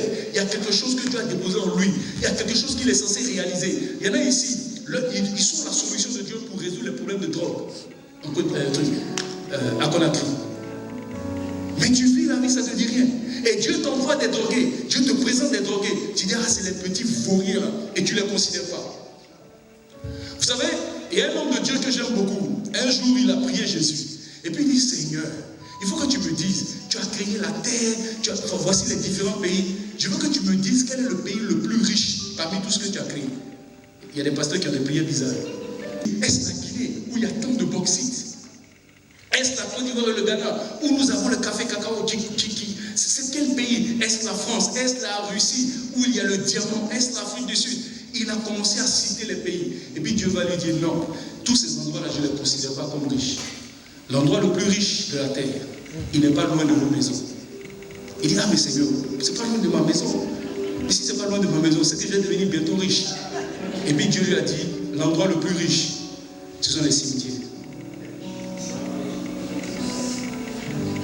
Dieu lui a dit authentique, ce sont les cimetières. Il était choqué. Il dit, mais Seigneur, comment tu peux dire que les endroits les plus riches de Guinée, ce sont les cimetières? Et Dieu va ouvrir maintenant son esprit. Il dit, dans les cimetières se trouvent des livres qui auraient dû être écrits, mais qui n'ont jamais été écrits. Dans les cimetières se trouvent des poésies que beaucoup auraient dû sortir. Se trouvent des chants que Dieu a déposés dans le cœur de beaucoup, mais ils sont morts avec leur capacité, leur potentiel. Dieu considère les cimetières comme les endroits les plus riches. Parce que les hommes ne sont pas en train de se battre pour accomplir leur destinée, pour accomplir le but de leur vie. Frère, tu as été créé pour un but. Et je te le dis aujourd'hui, le mariage là, c'est le moyen pour atteindre le but. Mais le but, ce n'est pas juste je suis marié. Ce n'est pas ça le but. C'est pourquoi je répète encore, tu ne peux pas te marier n'importe comment. Parce que tu as un but, parce que tu as une destinée, tu prends une femme pour qu'ensemble vous puissiez atteindre la destinée. On a été créé pour un but. Frère, quand je vous dis que j'ai rencontré Pasteur Mohamed et que ma vie a changé, ma vie ne servait à rien, je servais à rien mon cher. Je servais à blesser les filles, je servais dans les boîtes de nuit, tout mon argent. C'était une vie de débauche jusqu'à ce que je rencontre Jésus. Et quand j'ai rencontré Jésus, j'ai mis de l'ordre dans ma vie. Quand je rencontre Pasteur Mohamed, je comprends ma destinée, ma vie change. Je le répète, tu as été créé pour un but. Et le mot péché dans la Bible signifie rater le but. Avant qu'on ne parle d'iniquité et de péché en termes de mensonge et tout ça, c'est d'abord rater le but. Beaucoup sont en train de vivre, ils ne sont pas en train d'accomplir leur destinée. Tu n'es pas en train de faire ce que tu es en train de faire. Mais tu es là, tu critiques le pays. Oh, dans le pays. Oh, tu critiques seulement. Et Dieu te regarde. Si tu savais ce que j'avais déposé en toi. Et ton appel n'est pas fonction de ton niveau d'études. Ce n'est pas fonction de l'argent. C'est fonction juste de l'appel. Et quand tu prends conscience de ton appel et que tu commences à agir vis-à-vis de ton appel, mon frère, la provision vient pour atteindre le but. Mais voilà en Guinée-Conakry, je n'ai pas payé un billet d'avion, je suis logé et je suis nourri. Oui, mais Bishop, c'est pas que je ne peux pas payer un billet. Mais à cause de ce que je suis en train de faire, ce que Dieu veut, des portes me sont ouvertes. C'est quand? En décembre, j'étais à Dubaï, je n'ai rien payé. Toi, je t'ai dit, je travaille, je peux payer mon billet pour aller à Dubaï. On m'a offert un billet, ma femme, on est parti à Dubaï, on se promène dans Dubaï. Tout ce qui est payé, c'est les objets de là-bas. Ils m'ont appelé quand même, c'est cher. Tu as été créé pour un but, frère. Je t'en supplie, réveille-toi. Quel que soit ton âge, il y a quelque chose. Tant que Dieu ne t'a pas encore appelé, ça veut dire que tu as encore l'opportunité d'accomplir ce pourquoi tu es né. Il y a des femmes ici qui doivent être modèles pour des jeunes filles. Parce que Dieu veut sortir des gens de la boue. Et lorsque Dieu te marie, en général, ça veut dire que Dieu veut t'équiper pour ce but. Ne prends pas une femme parce que tu l'aimes, tu te blagues. Oh. Oui. Il faut que la condition de je l'aime soit remplie. Mais je la marie parce qu'en fait, il y a un but. Et je sens que la personne qui est avec moi, elle me propulse vers ma destinée. Elle me fait avancer. Elle me fait croître. Est-ce que quelqu'un me suit? Regardez ce qui est dit. Non, pas ce texte. Allons-y. Il est dit encore ceci.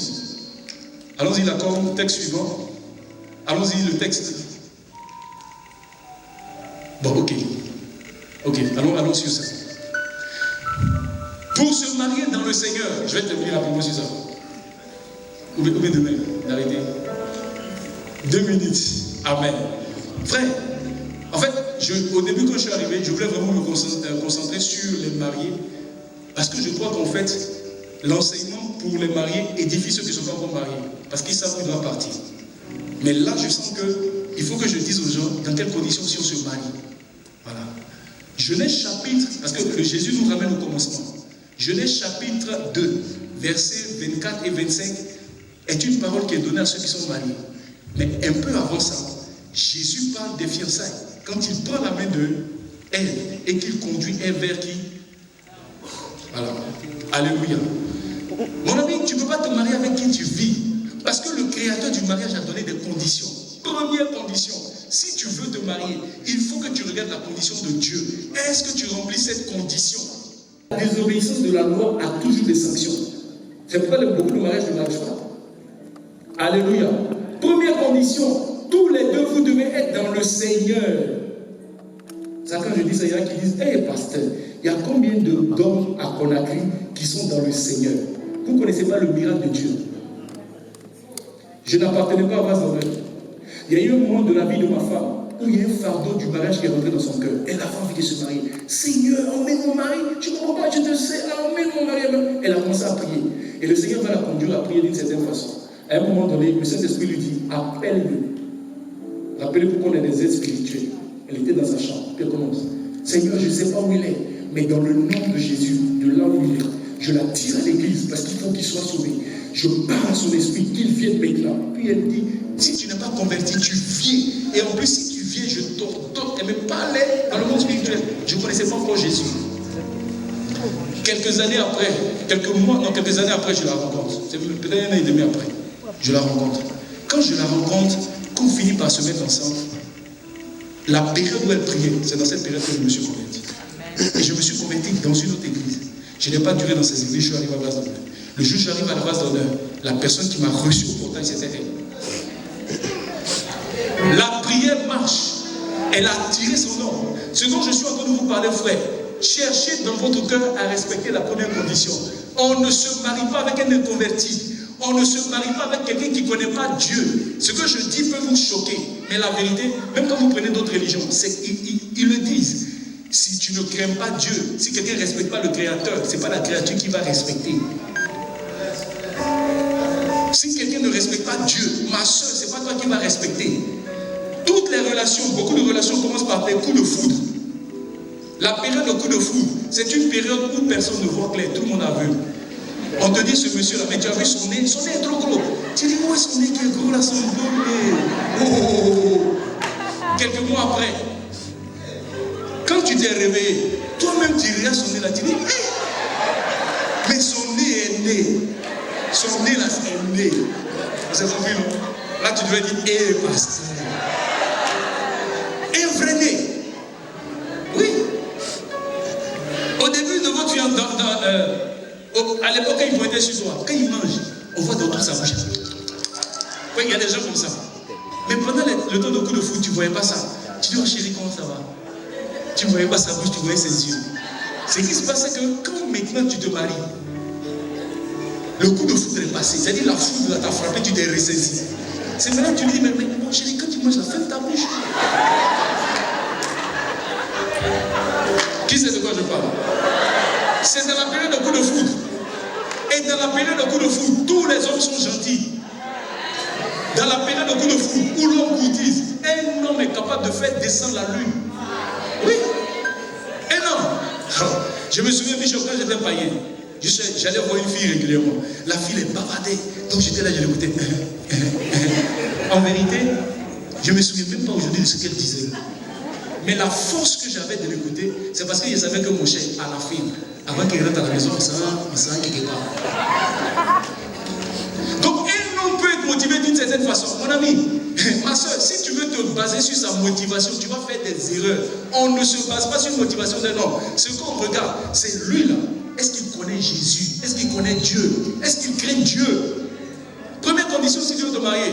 Le Seigneur dit, tu peux te marier avec qui tu veux. Le texte, normalement, le texte est dans le PowerPoint. Il dit, tu peux te marier avec qui tu veux. Alors, Jésus dit, on peut se marier avec qui on veut. On doit se marier avec qui on veut, pas avec qui les parents veulent. J'espère que ça, c'est pertinent pour les Guinéens. Où on te prend, on dit non, il y a le camarade de ton papa veut te marier. Et puis tu es obligé. Mon cher, tu peux te marier avec qui tu veux. C'est Dieu qui dit. L'autorité va à l'autorité supérieure. J'honore mon père et ma mère. Moi, je suis un prédicateur de faut honorer ton père et ta mère. Il ne faut pas les honorer. Quand tu as dit je les honore, en désobéissant à Dieu. On ne fait pas comme ça. Papa, je t'honore, mais je ne peux pas me marier. Parce que ce n'est pas lui l'homme de ma destinée. Ce n'est pas lui qui va m'amener à accomplir le plan de Dieu dans ma vie. Première condition, une femme est liée aussi longtemps qu'elle veut à son mari, que son mari est vivant. Mais si le mari meurt, elle est libre de se marier avec qui elle veut, seulement que ce soit dans le Seigneur. Première condition. Deuxième condition, c'est est-ce qu'il est beau selon mes yeux? Est-ce que quelqu'un me suit? Mais ne renversez pas l'ordre. Je vois tellement de soeurs, tellement de frères. La soeur me plaît. Regarde sa taille de guêpe. Mais tu ne sais pas que la guêpe aussi a un dard qui pique. Alléluia. Donc, deuxième condition, il faut que tu l'aimes. Mais ça commence par l'amour de l'esprit. Je sens qu'on peut bâtir ensemble. Alléluia. Et troisième condition, revenez s'il vous plaît rapidement sur mes conditions. On m'a donné 2 minutes, j'ai déjà fini. Bon, ça c'est un texte encore qui dit qu'il ne faut pas marier les païens. Ne vous soumettez pas. Allons-y. Bon. Il dit ne vous mettez pas avec les infidèles sous un joug étranger. Quand quelqu'un se marie avec un infidèle, il s'est mis sous un joug étranger. Jésus dit, il ne faut pas le faire. Il ne faut pas le faire. Frères et sœurs, croyez que si vous avez choisi la voie de Dieu, si vous décidez de suivre Jésus, ce qui va se passer, c'est que Jésus, là, il va vous envoyer votre ordre. S'il faut qu'il vienne d'Abidjan, s'il faut qu'il vienne des États-Unis, il va venir vous trouver. Mais tout part de la foi que vous avez, de la confiance que vous avez en lui. Alléluia. Alléluia. Bishop. Ok. Bon, on va s'arrêter là aujourd'hui. Amen. Qu'est-ce que le mariage? Le mariage est une institution. Qu'est-ce que le mariage? Le mariage est une alliance. Qu'est-ce que le mariage? Le mariage est un travail. Un vrai boulot de... Quatrième, le mariage est une solution. Dieu a décidé de résoudre le problème de l'homme. C'est une solution. Et quatrièmement, le mariage est un moyen et non un but. Ma prière, frère, c'est que nous tous, on puisse quitter cette terre en mourant vide. Quand je dis vide, en ayant donné à l'humanité tout ce que Dieu a déposé en nous. Jésus est mort à 33 ans. Mais au soir de sa vie, il dit, tout est accompli. Il avait fini. Il est mort jeune, mais il a fini de faire ce qu'il avait à faire. Il faut que tous, on puisse quitter aussi comme ça. Alléluia. On va ensemble se tenir debout. Et je pense que demain et après-demain, on aura vraiment l'occasion de prier. Et puis j'espère que demain le son sera meilleur, Bishop. On va lever nos mains vers le Seigneur. Est-ce que tu t'attends à ce que Jésus fasse quelque chose pour toi ce matin? Je m'attends à ce que... Vous savez, il y en a qui ne se marient pas à cause d'un esprit de mari de nuit. Tu dors et puis quelqu'un couche avec toi. Quand j'étais jeune, j'avais une femme de nuit. Et la femme de nuit là, chaque fois qu'elle venait, j'étais content. Puisque le matin, tu te lèves, tu es mouillé, tu dis, tu as fait les affaires. Frère, c'est un démon. Et ce démon empêche de se marier. Je veux que vous baissiez les têtes et puis on va se connecter au Saint-Esprit. Parce que je veux que les chaînes soient brisées. L'esprit humain de sorcellerie, j'ai vu ça. Où l'esprit de mari de nuit aussi amène des filles à faire des enfants. Mais dès que tu tombes enceinte, ou bien quand l'enfant naît, on n'a plus envie de te sentir. La personne ne veut plus de toi. Et après, tu te promènes de foyer en foyer. Bon, pas de foyer en foyer puisque tu n'es pas marié. Mais tu as fait 2 ou 3 enfants avec des pères différents. C'est aussi un esprit de mari de nuit. Mais je veux briser sa puissance ce soir. Tu vas lever tes mains vers le Seigneur. Tu vas dire dans ton cœur, Seigneur, je veux que tu interviennes. Le mariage dont on vient de parler, je veux ce mariage aussi dans le nom de Jésus. Est-ce que tu peux prier le Seigneur? Pour dire, Seigneur, je veux un foyer paisible. Je veux un foyer heureux. Je veux un foyer en paix dans le nom de Jésus. Saint-Esprit, merci parce que tu fais ton travail maintenant. Merci pour ta puissance déployée. Merci pour ta force qui agit maintenant au milieu de nous dans le nom de Jésus. Je veux briser et m'attaquer à tout esprit de mari de nuit. Seigneur, tu as attiré ces hommes ici parce que certainement tu veux briser des chaînes. Tu veux certainement briser tout ce qui est célibat. Dans le nom puissant de Jésus-Christ de Nazareth, j'invoque ton feu maintenant. Que ton feu descende. Que ton feu envahisse ce lieu. Que ta puissance soit dans cette salle dans le nom de Jésus. Merci Saint-Esprit. J'ordonne à tout esprit impur, quel qu'il soit. Tu lâches les vies maintenant. Je dis maintenant. Je dis maintenant. Je dis maintenant. Tu es marié depuis longtemps. Tu n'arrives pas à faire d'enfant. Parce que tu as une rivale qui a jeté sur toi comme un sort. Il y a une rivale qui a jeté sur toi comme une malédiction. En fait, c'est comme une compétition dans votre famille.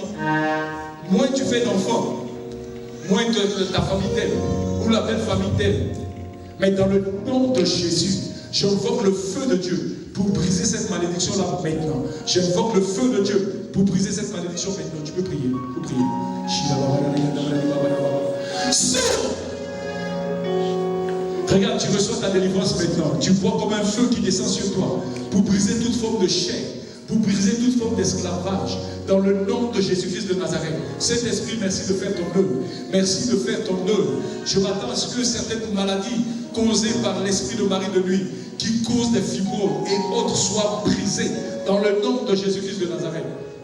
La dernière fois, je priais pour une femme. Et pendant que je déclarais ces choses, elle a commencé à sentir avoir des pertes. C'était un liquide, c'était comme un accouchement. Mais elle était en train d'obtenir sa délivrance. Reçois ta délivrance ce soir. Dans le nom de Jésus-Christ de Nazareth. Reçois ta délivrance. Le feu de Dieu, le Saint-Esprit parcourt ce lieu. Dans le nom de Jésus. Merci de communiquer ta vie. Merci de communiquer ta vie. Merci Saint-Esprit. Parce que ce vêtement d'opprobre est ôté.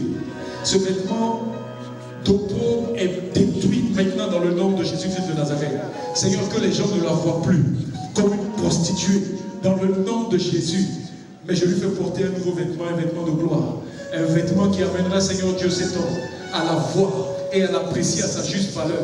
Dans le nom de Jésus-Christ de Nazareth, j'envoie le feu, j'envoie le feu, j'envoie le feu. Saint-Esprit, merci pour ta grâce. Merci pour ta puissance. Au nom de Jésus. Tu vas répéter après moi. Seigneur Jésus, Seigneur Jésus, ce soir, je suis venu te chercher. J'ai une aspiration dans mon cœur. Je veux me marier. Je veux avoir un mariage épanoui. Seigneur, je veux un foyer qui a réussi. Je veux jouer ma partition sur cette terre. C'est pourquoi je t'en supplie. Durant ces 3 jours, touche-moi, guéris-moi, délivre-moi. Si tu es marié, tu vas dire, Seigneur, restaure mon foyer. Relève ma maison. Que la honte quitte sur moi. Dans le nom de Jésus-Christ de Nazareth. Que les hommes qui sont ici, répète après moi, au nom de Jésus, je veux vivre la parole de Dieu.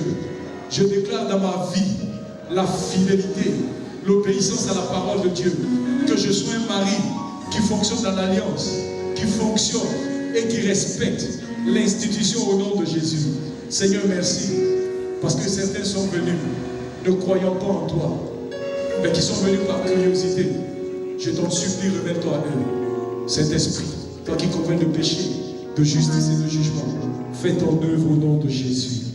Quelqu'un dit Amen. Alléluia. Tu peux encore acclamer, continue d'acclamer pour la parole de Dieu. Alléluia. Lorsque tu acclames pour la parole de Dieu, ça veut dire que tu la reçois. Ça veut dire que tu l'acceptes. Alléluia. Lorsque Dieu envoie la parole agit dans ta vie si seulement tu la reçois. Alléluia. Et l'une des manières de dire au Seigneur que je reçois ta parole, c'est d'acclamer. Alors acclame encore pour la parole de Dieu. Alléluia. Alléluia. Alléluia. Que le nom du Seigneur soit béni. Alléluia. Amen. Au nom de Jésus, on peut se rasseoir un petit moment. Alléluia. Et donc, les paniers vont circuler et nous allons faire nos offrandes. La parole de Dieu dit qu'on ne vient pas dans la maison du Seigneur devant Dieu les mains vides. Mais il dit aussi que chacun donne selon ce qu'il a résolu dans son cœur, sans contrainte ni tristesse. Alléluia. Alors, pendant que nous faisons nos offrandes, nous allons saluer les éminents hommes de Dieu qui ont voulu, qui ont accepté notre invitation et qui nous honorent de leur présence ici à ce séminaire. Nous voulons saluer le pasteur William Panamou, pasteur aux Assemblées de Dieu de Lambani. Alléluia. C'est un père ici. Il a été aussi président national des Assemblées de Dieu en Guinée. Alléluia. Par Williams, je suis très honoré. Il est pour moi un père local ici. De temps en temps, quand j'ai besoin de conseils pour le ministère, je vais le voir. Il me donne toujours de très bons conseils. On est une jeune église, on est une église qui s'implante à peine ici, en Guinée, mais nous reconnaissons les pères qui ont déjà travaillé sur place. Nous reconnaissons les pères qui ont posé le fondement, qui ont défriché au moment où il n'était même pas facile de le faire sur ce terrain. Et si nous venons planter aussi facilement, c'est parce que eux, ils ont eu à faire un grand travail. Alors, nous devons honorer de tels hommes. Merci, pasteur, pour ta présence. Alléluia. Nous saluons aussi la présence de l'homme de Dieu, Paul Akdelesi, de ICC Conakry. Alléluia. Bon, ICC base d'honneur, on est jumeaux. Alléluia. Bon, pour ceux qui connaissent base d'honneur et l'église ICC, ils savent quel lien il y a entre le pasteur Mohamed Sanogo et le pasteur Ivan Castano. Alléluia. Donc c'est normal que quand leur fils se retrouve ici à Conakry, qu'il y ait cette jonction. D'ailleurs, parmi ceux que vous voyez en tenue, en train de servir ici, il y a des membres de ICC qui sont venus pour prêter main forte à leurs frères de base d'honneur. Alléluia. Alléluia. Nous saluons maman Ruth Kézeli, maman pasteur Ruth Kézeli, des églises. Alléluia. Belle vue. Que le nom du Seigneur soit béni. C'est une dame que j'admire beaucoup depuis que je suis ici. Nous avons aussi l'honneur de recevoir le pasteur Yao Wadjanbe de la mission chrétienne qui est pour le Seigneur. Soyez encore honorés, hommes de Dieu, et merci pour l'honneur que vous nous faites de votre présence. Alléluia. Alléluia. Alléluia. Alors demain, nous nous retrouvons ici dès 18h. Alléluia. Dis à ton voisin, ce n'était que l'entrée en matière. Ce n'était que l'entrée. Demain, on entre dans la nourriture solide. Alléluia. Demain, nous entrons dans la nourriture solide et vraiment ne manque aucun jour de cet enseignement. Chaque mot, chaque passage est précieux pour la compréhension. Tu ne sais pas à quel moment Dieu va te visiter. Quelle est la parole qui va changer ta vie dans tout ce qui sera dit. Alors ne rate aucun instant. Donc dès 18h, nous sommes ici et nous donnerons la parole plutôt à l'orateur. Alléluia. Vu les réglages du premier jour, l'orateur a pris la parole un peu plus tard, mais demain nous lui donnerons la parole beaucoup plus tôt. Alléluia, parce qu'il a beaucoup à donner. On veut tout prendre. Dis-moi qu'on veut tout prendre. Tu repars avec rien à Abidjan. On prend tout, ça reste ici. Alléluia. Donc tu ne vas pas te réserver, tu ne vas pas, non, tu dois te vider ici. Amen. Alléluia, que le nom du Seigneur soit béni. On va lever les mains et prier pour les offrandes. Père, nous te rendons grâce pour ces offrandes. Père, agrée-les, accepte-les, nous te les consacrons, nous les consacrons à ton œuvre, dans le nom de Jésus. Amen. Alléluia, tu vas te lever et nous allons dire merci au Seigneur. Alléluia. Lorsque le Seigneur commence quelque chose, il faut déjà dire merci pour ce qui a déjà commencé. Alléluia. Il y a une entrée en matière, peut-être que beaucoup ont déjà reçu. Peut-être que beaucoup se sont dit, mais pourquoi ça s'arrête déjà? Je commençais à peine à entrer, j'étais à peine sur ma fin, j'aurais aimé que ça continue. Non, ça continue demain, alléluia. Mais dis déjà merci pour ce que tu as reçu aujourd'hui. Père, nous te disons merci pour ce que nous avons reçu ce soir. Merci pour cette parole qui transforme. Merci pour cette parole qui guérit. Père, nous te prions que cette parole continue à être ruminée dans les cœurs. Que chacun continue à méditer cette parole sur le chemin de retour. Que chacun continue à méditer cette parole chez lui à la maison. Même dans son sommeil, Père, que tu parles à quelqu'un et que ta parole transforme, que ta parole guérisse. Dans le nom de Jésus, nous avons prié. Amen. Amen. Rentrez dans la paix.